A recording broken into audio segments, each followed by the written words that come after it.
like the first step is the stopping of the running of the clock and see where that goes. And if that helps the tempo and the pace and the cadence of these things, then you shouldn't have to go further with tighter things like 60 minutes, 30 minutes.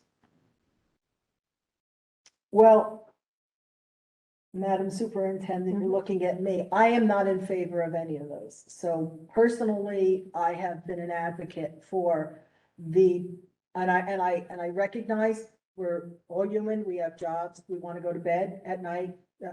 But I think that we have 100, and I keep saying this, and I am being repetitive, we have $140 million operating budget.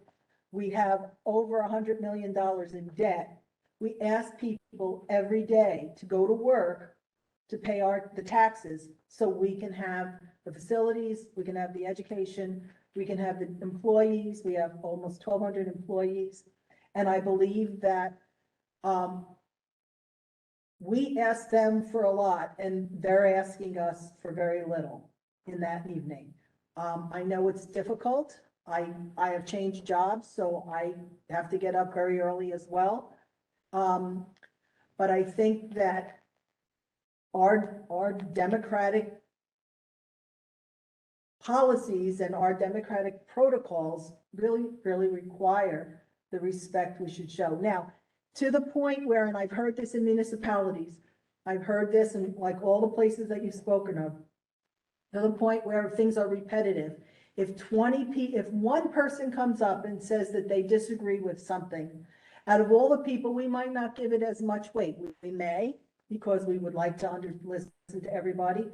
But if 20 people come up or 50 people come up and say the same thing, then we know that there is a segment of the population who has come out, who's come to talk to us and to let us know that even if it's the same thing, we are getting an understanding that these people find that this thing is important. So that's to answer that question.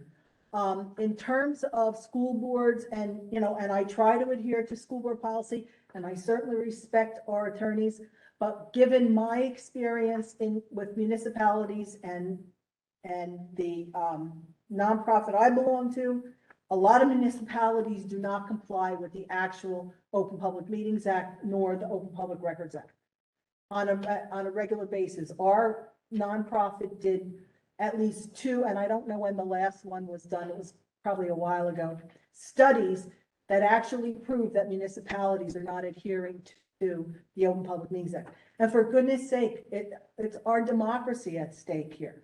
But when it comes to Open Public Meetings Act and specifically public forum, there is little meat there. It is, you have to have one. That's and correct. The board decides and everything else, all the details. If they want to say you get 30 seconds, that becomes rule of the land. And I find that abhorrent, right? And I feel that we have gone, yes, over and above, and we have sacrificed a great deal. And we have asked a lot of, I'm sorry? Humility and respect as well, we've sacrificed.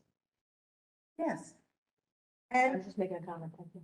yeah, but I think we should be above it. And I think that, almost everybody who has been elected and in the last few years and sat here has benefited by the openness that we've had previously.